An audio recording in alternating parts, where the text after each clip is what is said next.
Bapak Ibu saudaraku sekalian, Tuhan menghendaki kita semua bertumbuh dewasa. Sama seperti orang tua menghendaki anak-anaknya bertumbuh dengan normal, bertumbuh dewasa. Demikian juga Bapa kita yang di surga. Saya kira tidak ada satupun orang tua di dunia ini yang berharap anaknya tidak tumbuh dewasa dan normal. Betapapun perjuangan yang dilakukan oleh orang tua demi anaknya bertumbuh dewasa, demi anaknya bertumbuh normal, dia akan melakukan segalanya. Itu tadi saya bahas dalam ibadah pagi mengenai tanggung jawab yang mulia. Baik tanggung jawab untuk mengasuh atau mengurus anak kita sendiri maupun mengurus anak-anak dalam arti rohani. Bahkan tugas utama dari seorang gembala atau pendeta seperti saya ini sebenarnya adalah memperlengkapi jemaat, memperlengkapi saudara supaya bertumbuh dewasa dan kemudian melayani lagi saudara-saudara, bayi-bayi rohani, adik-adik rohani yang lain. Sebelum saya melanjutkan khotbah saya diingatkan untuk pertama-tama mengucapkan selamat dulu buat Nelly dan Apin yang baru beberapa hari yang lalu melangsungkan acara pernikahan. Selamat ya, selamat menempuh hidup baru.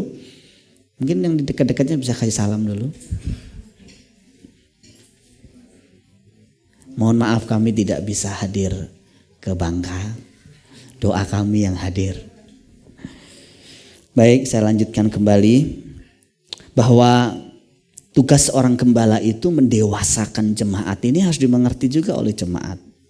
Tugas seorang gembala adalah mendewasakan jemaat. Ini bukan atau tidak sama artinya hanya memberi makan jemaat. Mendewasakan kadang-kadang dalam unsur mendewasakan ada unsur pendidikan.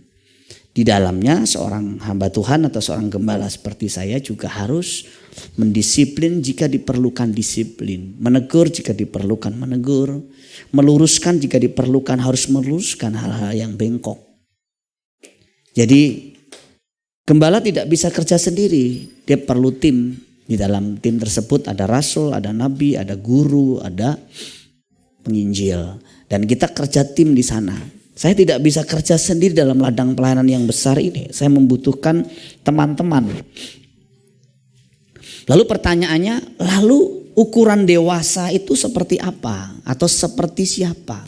Kita hanya punya satu patokan dalam Alkitab. Seperti Tuhan kita Yesus Kristus. Nah, seperti Tuhan Yesus Kristus juga harus dipahami dengan benar. Bukan seperti dalam konteks kita meniru pakaian, fashion atau hal-hal yang sifatnya jasmani. Tetapi lebih kepada gaya hidup dan karakternya.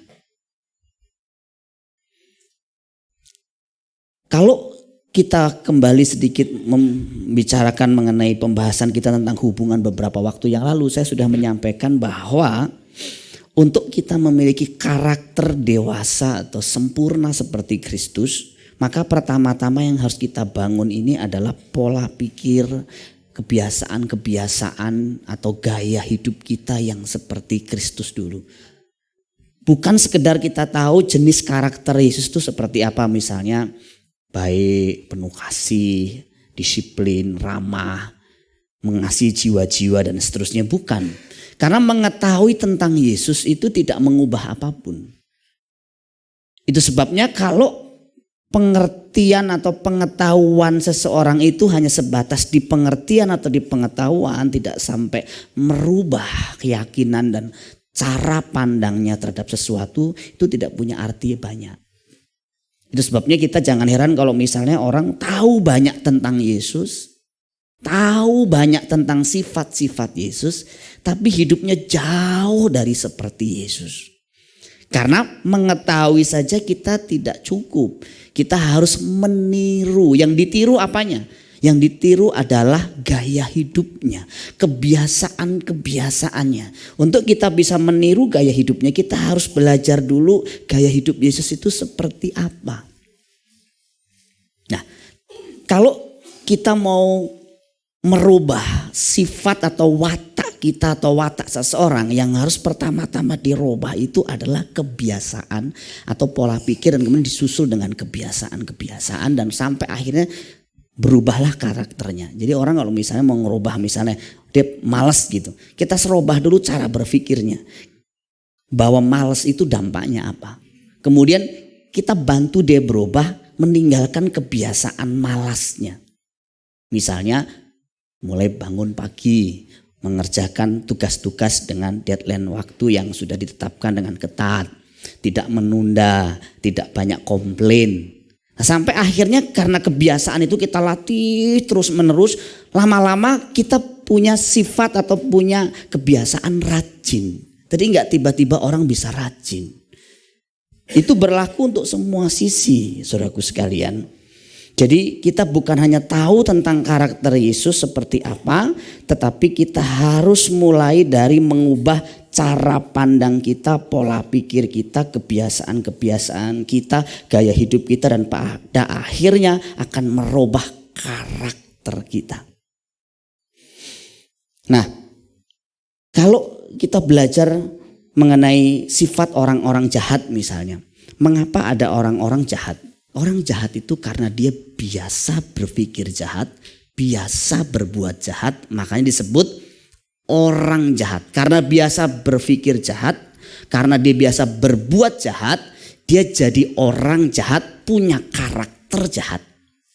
Kalau orang berpikir baik, biasa berbuat baik, berkata-kata baik, dia lama-lama punya karakter orang baik. Punya sifat-sifat yang baik, disebut orang baik. Sama, kalau kita biasa berpikir seperti Kristus berpikir, kita biasa berkata-kata seperti Kristus berkata-kata, kita biasa berbuat sesuatu yang Yesus sering perbuat, lama-lama kita akan menjadi seperti Kristus.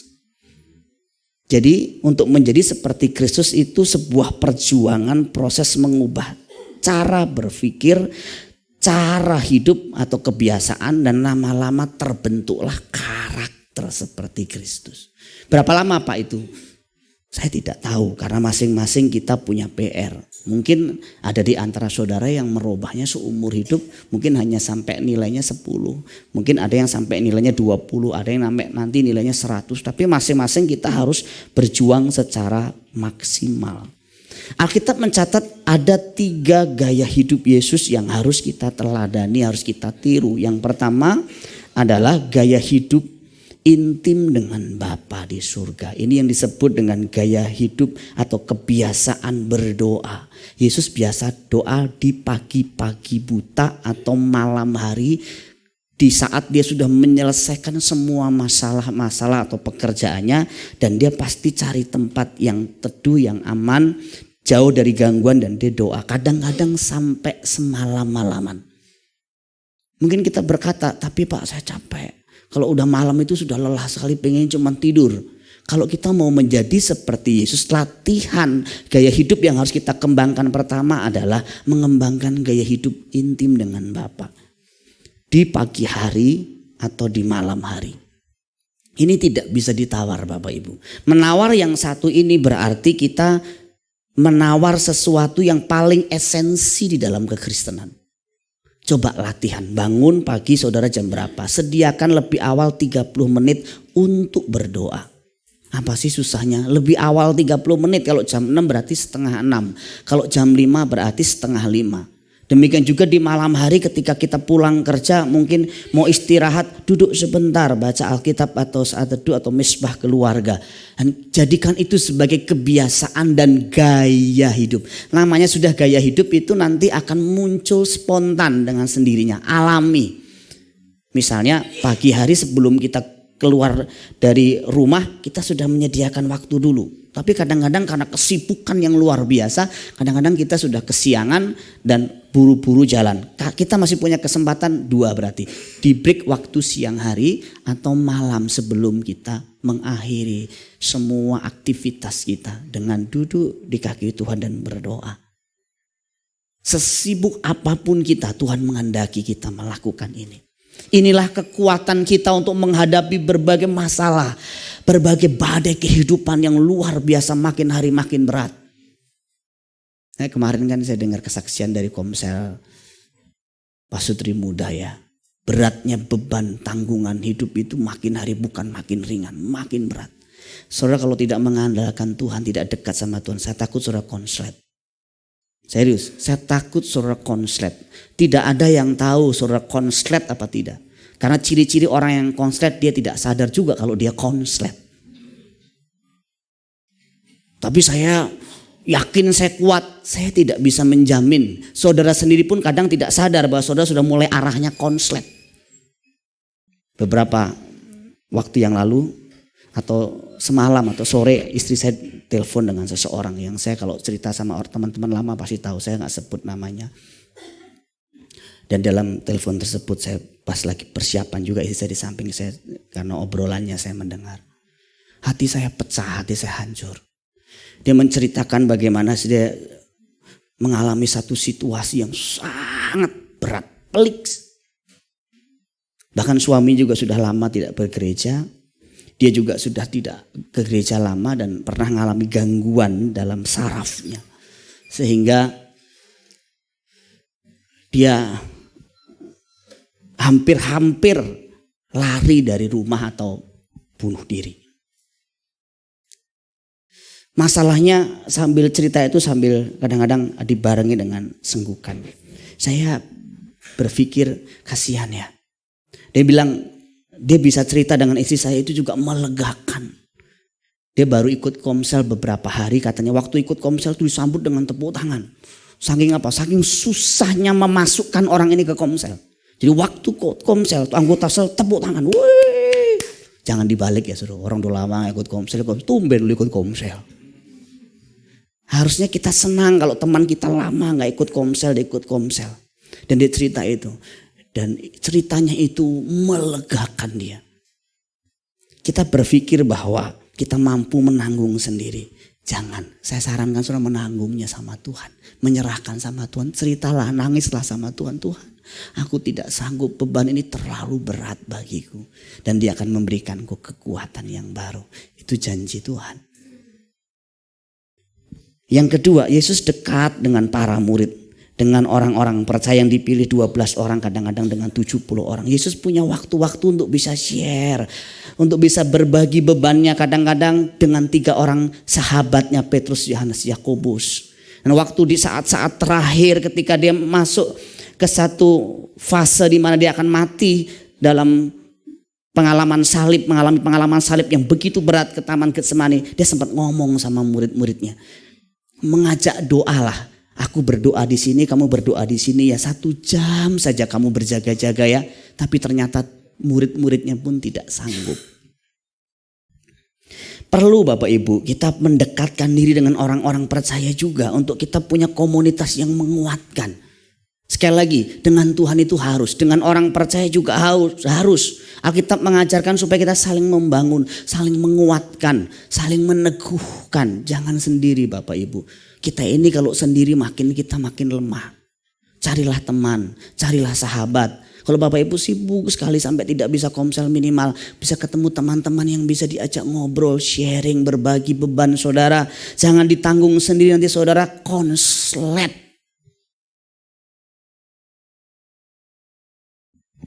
Kalau ada pasangan puji Tuhan suami istri sharinglah sebelum tidur.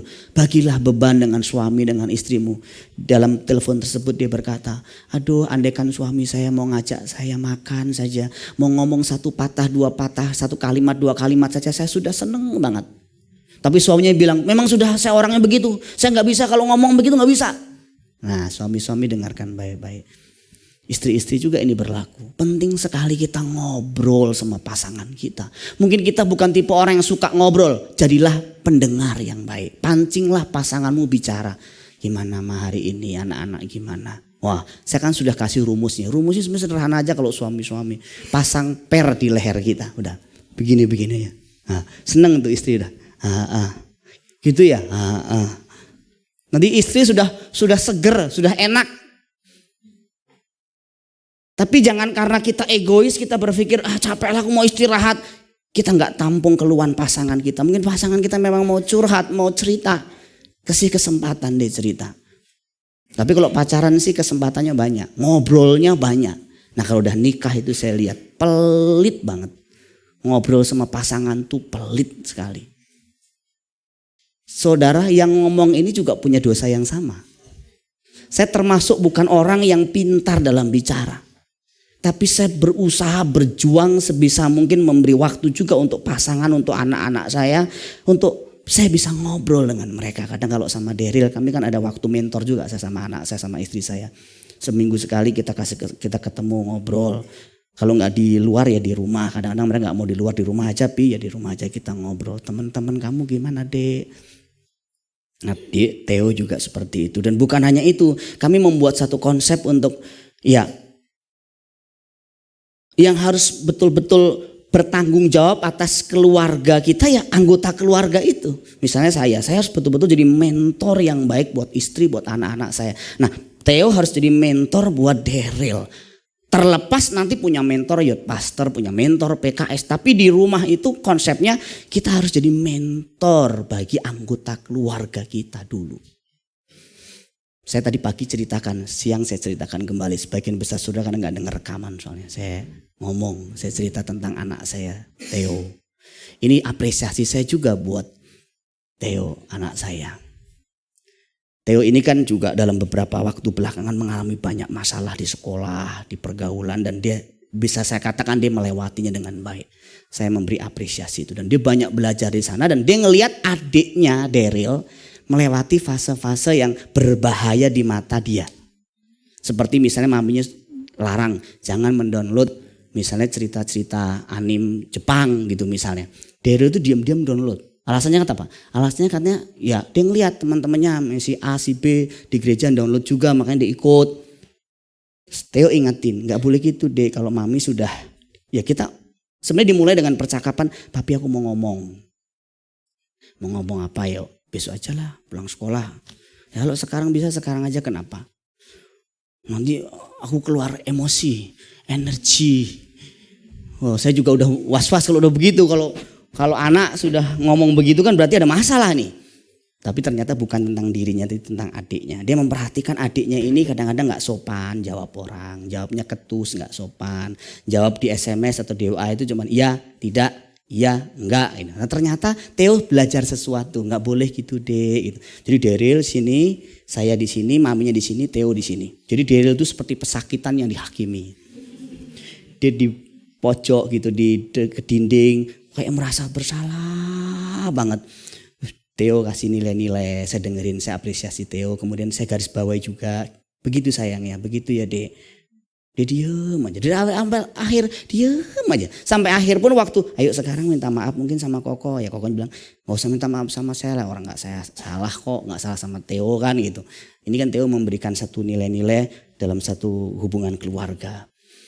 Saya apresiasi juga Theo, saya ucapkan terima kasih. Yang malam itu yang saya lihat waktu Daryl tidur. Dia tidur tuh kayak orang nangis. Sedih kok saya lihat, aduh anak saya ini sedih banget tidurnya tuh seperti nahan nangis gitu. Kayak mungkin dia beban berat, baru dinasehati sama kokonya dengan diawasi oleh papi maminya. Itu kayaknya mungkin bebannya dia berat sekali. Kemudian saya peluk, saya cium, saya doakan malam itu. Saudara, kita tidak bisa hidup sendiri. Bahkan dalam keluarga sekalipun kita kadang-kadang tinggal satu atap, seringkali kita sendiri-sendiri. Main gadget masing-masing, masing-masing punya acara di rumah. Bukan tidak boleh, tapi kita juga harus saling memperhatikan. Bukan hanya keluarga besar di gereja seperti ini, di rumah pun kita harus saling memperhatikan. Kalau istri kita, pasangan kita sudah capek luar biasa, sudah lelah luar biasa ya, kita saling mengerti, kita ambil alih, kita cover pekerjaannya. Itu berlaku untuk semua kita, saudaraku sekalian. Jadi saya berharap kita semua di sini kerjasama dengan gereja. Maksudnya gini, kita tidak melempar anak kita menjadi tanggung jawab gereja atau tanggung jawab PKS termasuk pasangan kita. Kita mentor dulu secara maksimal, kita maksimalin diri kita. Dan kita kerjasama dengan teman-teman kita di gereja. Dan itu hasilnya pasti luar biasa. Saya juga gak bisa sendiri, saya perlu Agung untuk menolong anak saya. Saya perlu dia untuk membimbing saya, membreakdown kadang-kadang bagian-bagian yang dia tidak terbuka awalnya sama saya, tapi terbuka dulu sama Agung. Gak apa-apa. Kadang Agung tidak perlu juga cerita sama saya. Itu penting sekali. Nah kalau dalam komunitas kaitannya dengan anak-anak rohani, kita perlu sekali punya persekutuan, punya hubungan yang manis dengan teman-teman kita di gereja. Saya berharap saudaraku sekalian, kita ini kalau ada masalah cepat diselesaikan. Tidak boleh jadi gosip, tidak boleh jadi pembicaraan. Kita harus menyelesaikan secepat mungkin dan hubungan kita bangun dengan baik. Enak loh saudara kalau kita dekat, akrab itu kita enak. Yang ketiga, Yesus gaya hidupnya adalah melakukan pekerjaan Bapa. Seluruh hidup Yesus yang singkat di dunia hanya untuk melakukan pekerjaan Bapa dan menyelesaikannya sampai akhir. Dan itu yang juga harus kita tiru. Yesus itu hidup 33,5 tahun diperkirakan hidupnya. Dan selama kurang lebih 30 tahun Yesus hidup di keluarganya. Dia mengabdi kepada Yusuf, kepada Maria sebagai orang tua jasmaninya. Dia betul-betul beri waktu perhatian di sana. Sebuah legenda mengatakan bahwa kemungkinan besar Yusuf itu mati muda. Sehingga Yesus harus mengcover seluruh kebutuhan keluarga. Termasuk kerja menggantikan papanya Yusuf. Menanggung adik-adiknya secara jasmani. Bahkan William Barclay pernah berkata begini saudaraku sekalian. Dia mengatakan bahwa kalau seandainya Yesus gagal merawat keluarganya, kemungkinan besar juga dia gagal menggenapi panggilan Bapa Surgawi. Kita seringkali meremehkan kepentingan untuk mengurus keluarga kita, mencukupi kebutuhan-kebutuhan keluarga kita. Kita pikir kita bisa melakukan kehendak Bapa di surga, melakukan pekerjaan Bapa di surga dengan mengabaikan tanggung jawab kita di rumah. Tidak bisa Bapak Ibu, satu paket yang tidak terpisahkan. Saya setuju kalau seandainya Yesus gagal mengurus keluarganya, kemungkinan besar juga dia gagal mengurus jiwa-jiwa, gagal mati di kayu salib. Jadi tidak heran kalau di dalam karakteristik panatua atau diaken jemaat dalam 1 Timotius pasal 3 disebutkan seorang suami itu harus betul-betul bisa mengurus keluarganya, dihormati anak-anak dan istrinya. Nah, itu penting sekali Bapak Ibu saudaraku sekalian. Nah, Alkitab berkata bahwa Kristus telah mati untuk semua orang supaya mereka yang hidup tidak lagi hidup untuk dirinya sendiri, tetapi untuk Dia yang telah mati dan telah dibangkitkan untuk mereka. Jadi siapa ada dalam Kristus ialah ciptaan baru, yang lama sudah berlalu, sesungguhnya yang baru sudah datang. Ternyata tanda atau ciri seseorang bisa dikatakan mengalami kelahiran baru atau menjadi ciptaan baru itu adalah kalau dia sudah hidup tidak lagi untuk dirinya sendiri. Kalau kita Kristen, kita pelayan Tuhan, tetapi hidup kita hanya melulu ngurus diri kita sendiri, kita sebenarnya belum menunjukkan bahwa kita lahir baru Bapak Ibu. Belum bisa disebut lahir baru. 2 Korintus pasal 5 ayat 15-17. Dan ini sejajar dengan apa yang Paulus katakan dalam Filipi pasal 1 ayat 21-22. Karena hidup bagiku adalah Kristus dan mati adalah keuntungan. Hanya mereka yang hidupnya diabdikan untuk Kristus, yang matinya untung, yang matinya mulia. Ini sering saya sampaikan dalam firman Tuhan atau pengajaran-pengajaran ketika saya ada di rumah duka. Dan dalam tahun-tahun ini kita banyak berduka. Saya sedikitnya tadi saya lihat saya melayani papa dari Alin, kemudian siapa? Opa ya. Opa, kemudian gak lama kemarin Oma Tante Lili. Kita tidak pernah tahu kehidupan kita memang sampai kapan. Tapi kalau hidup kita ini kita abdikan untuk Kristus, maka kematian yang kita nanti akan jalani tetap mulia, untung Bapak Ibu. Tapi kematian akan menakutkan, jadi momok yang mengerikan sekali. Kalau selama kita hidup di dunia ini, kita tidak hidup bagi Tuhan. Kita hidup bagi kepentingan diri kita sendiri. Apalagi mati dalam keadaan berdosa. Dalam arti berdosa itu kita mungkin masih berzina, hidup dalam perzinahan, kita kepahitan sama orang, gak ngampuni. Kita melakukan dosa-dosa yang keji di mata Tuhan.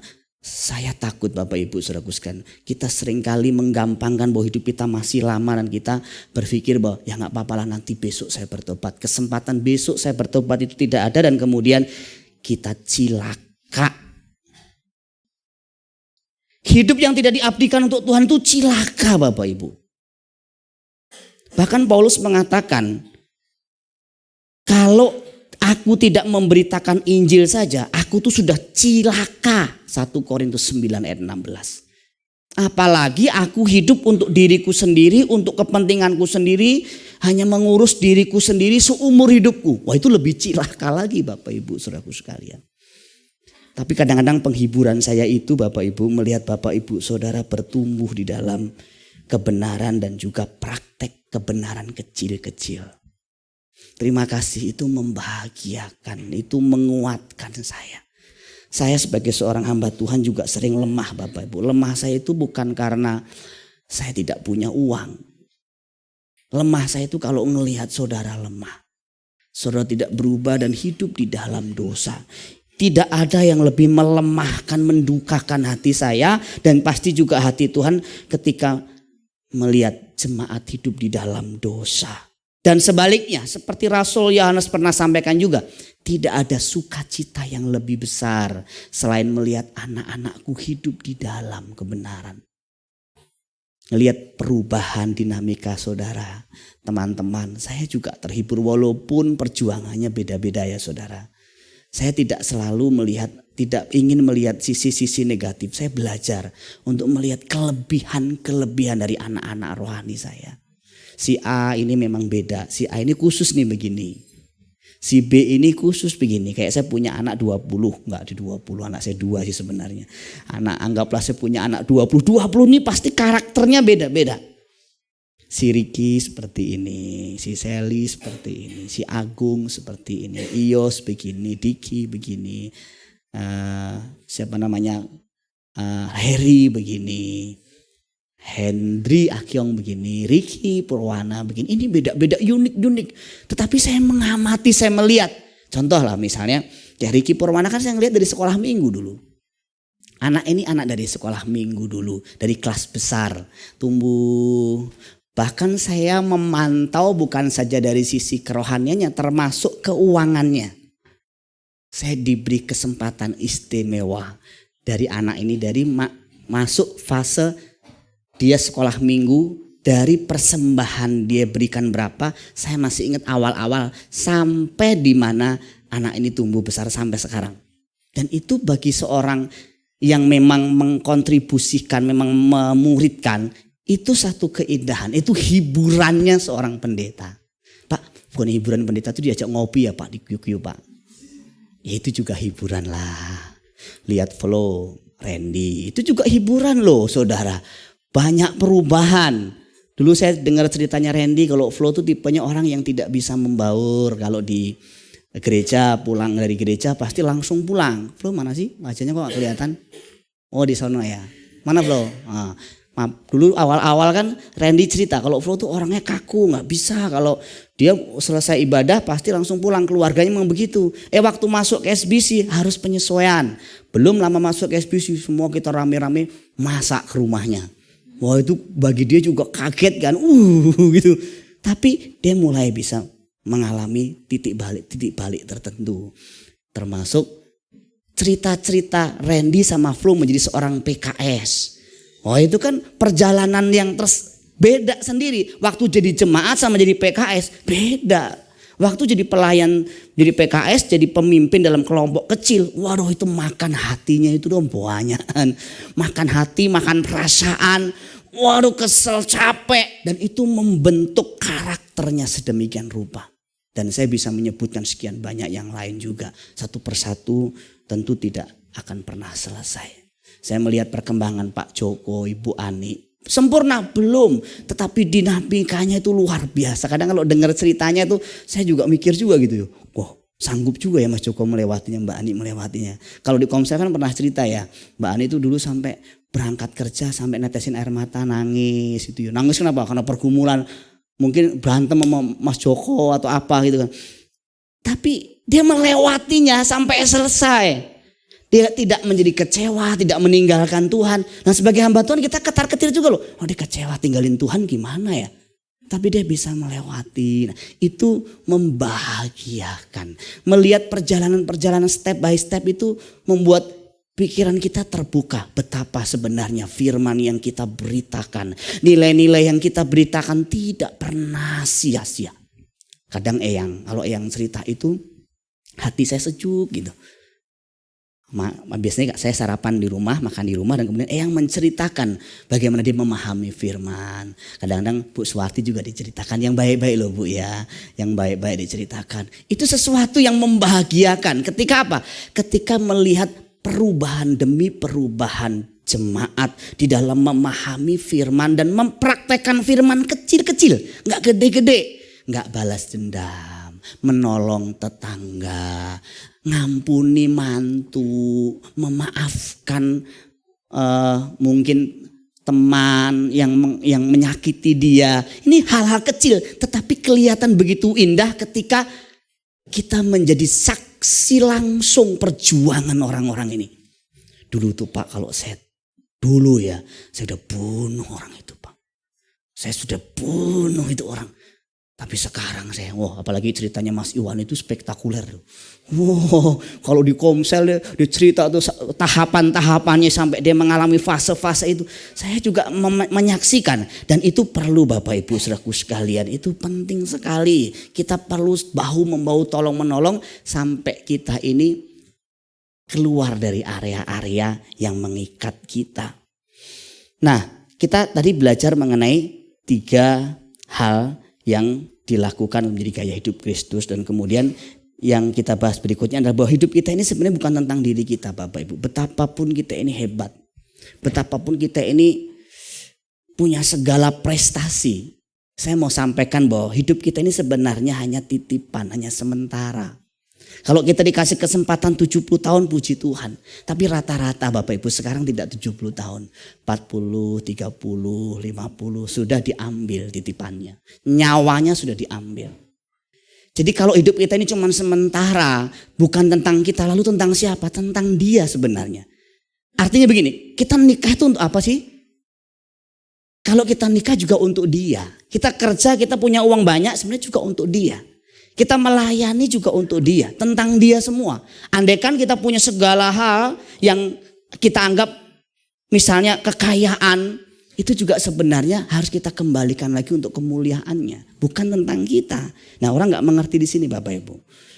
Karena orang gak mengerti di sini, dia berjuang sebisa mungkin supaya membangun kerajaannya sendiri waktu dia ada di dunia ini. Dan sementara dia bangun kerajaannya runtuh, ambruk, dan dia belum menyelesaikan bangunannya. Saya lupa namanya siapa. Beberapa waktu lalu saya membaca salah satu orang terkaya di Timur Tengah. Saya mungkin yang baca beritanya. Dia punya emasnya, dia punya uangnya segitu banyak. Ditinggal begitu saja.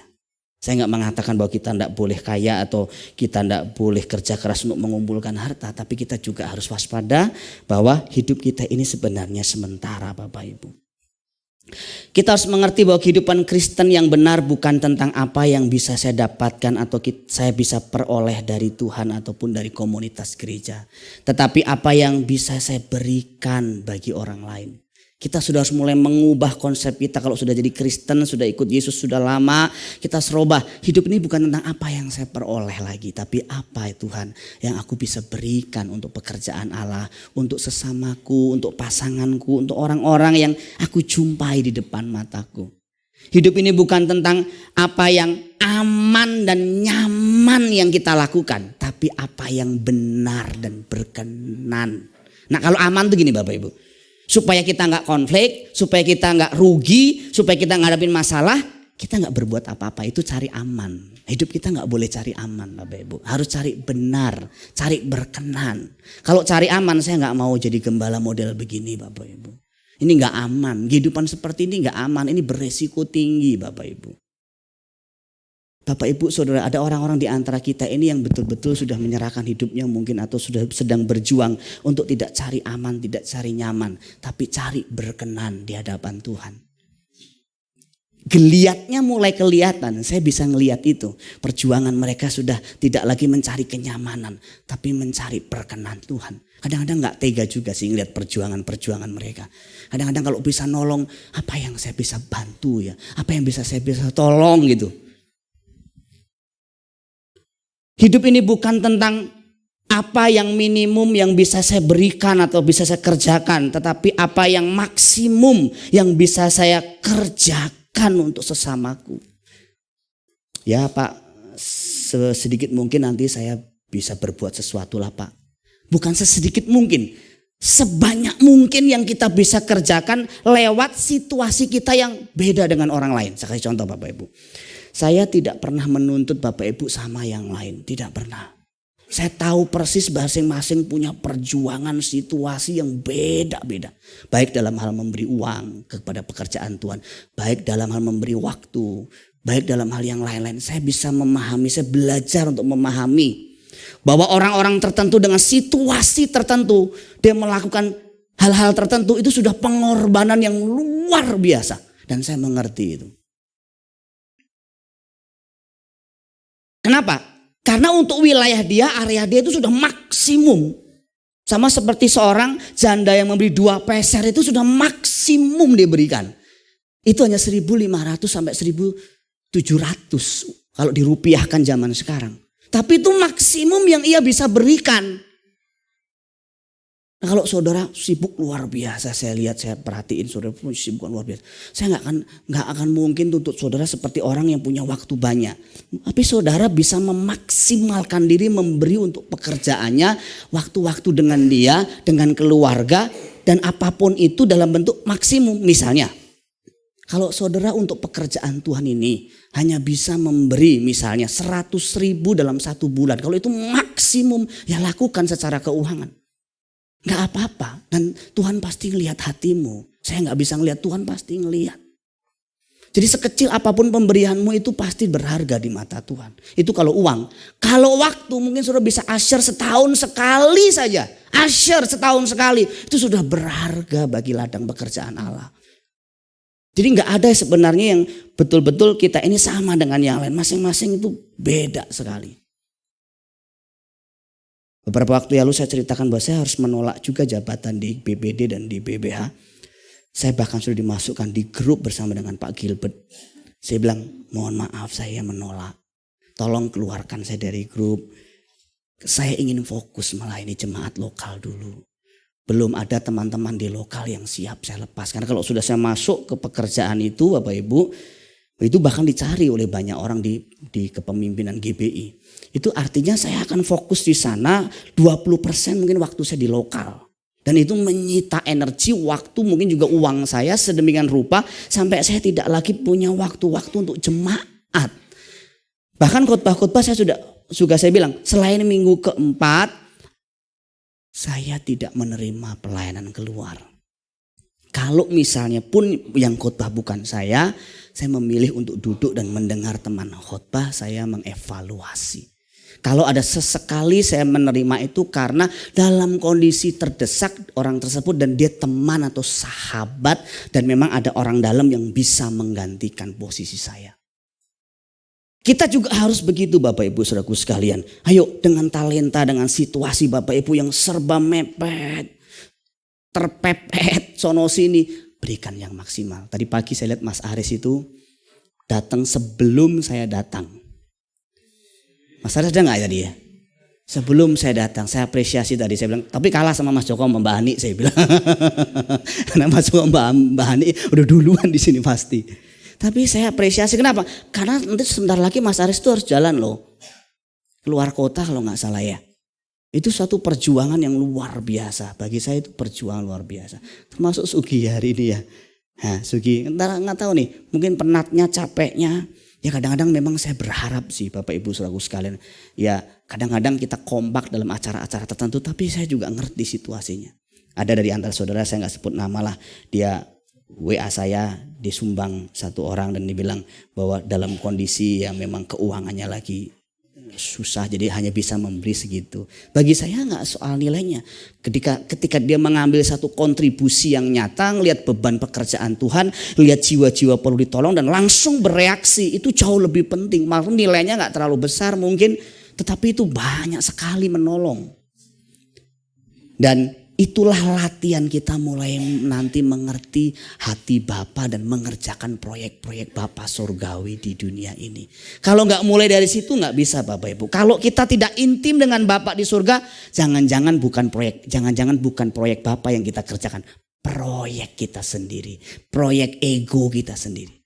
Makanya seorang pendeta, hamba Tuhan seperti saya begini, teman-teman pengurus, kalau kita nggak dekat dan punya keintiman yang baik dengan Bapa di surga, hati-hati kita bisa terjebak nanti bukan proyek Bapa yang kita kerjakan. Proyek Wardo Yakobus nanti yang dikerjakan. Bukan proyek Bapa surgawi nanti yang kita kerjakan, tapi proyek manusiawi yang ujung-ujungnya cuma kebanggaan manusia. Makanya saya sering bilang sama teman-teman, ayo kita kumpul yuk. Kita doa, kita bersekutu juga, kita saling berbagi. Kita bangun hubungan supaya proyek Bapak ini jelas benar. Saya gak sebut nama, salah satu dari saudara chat saya. Dalam beberapa waktu yang lalu, Pak saya lihat foto-fotonya jemaat kok sepi ya Pak. Nah ada dalam ruangan ini yang bersangkutan. Oh jemaat sepi ya Pak, apa mungkin karena pengaruh ini. Saya bilang ya setiap jemaat sebenarnya ada masalah-masalah sendiri kok yang saya gak bisa cerita, saya bilang. Tapi ya semua terhandle dengan baik. Terus dia ada satu kalimat yang membuat saya agak sedikit sebenarnya tertawa juga. Saya senyum-senyum sendiri, dia bilang gini, saya pikir SBC itu gak ada masalah ya Pak. Nah ini, saya pikir SBC itu gak ada masalah. Baik dalam arti mungkin keuangan, dalam arti komunitas, dalam arti organisasi. Dalam sebuah organisasi apapun, keluarga manapun tidak mungkin tidak ada masalah.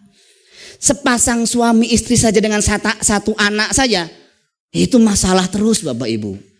Apalagi anggaplah saya ini punya anak sekarang lebih dari 150.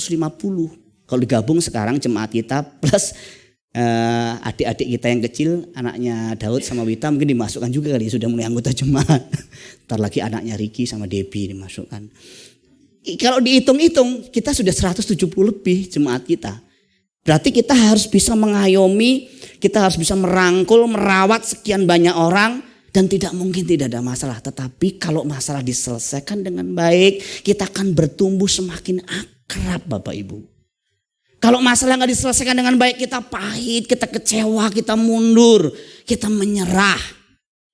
Tapi kalau kita selesaikan dengan baik, kita jadi intim, jadi kuat lagi. Jadi kita saling menopang satu dengan yang lain. Suami istri kan juga begitu ya. Masalah-masalah gak terselesaikan itu membuat perceraian.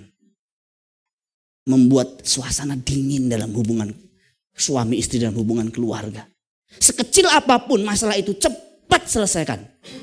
Alkitab mengatakan, sebelum matahari terbenam, secepat mungkin terjemahan bahasa Indonesia sehari-hari. Harus cepat selesai. Kalau di keluarga, kalau di gereja, di organisasi gereja sama Bapak Ibu.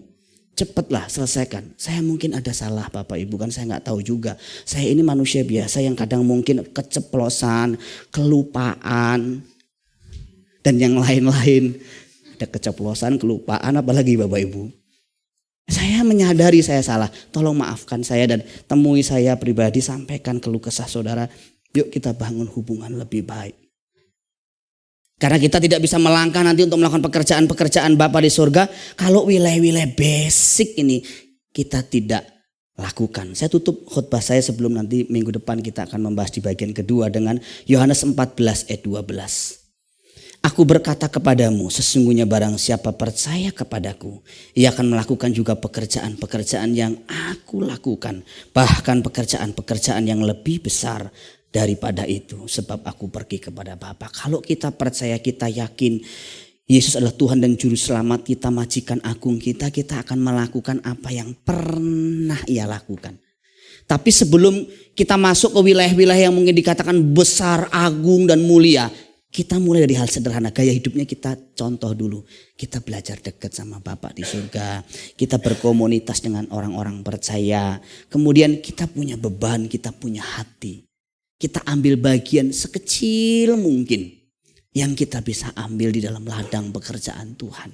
Apapun itu. Beberapa di antara saudara menawarkan misalnya, Pak aku ikut kunjungan ya, ayo. Kadang mungkin sudah begitu sibuk luar biasa, tapi mungkin mensupport dalam bentuk dana. Ada beberapa dari saudara sudah memberi persembahan dalam arti bentuk untuk makan.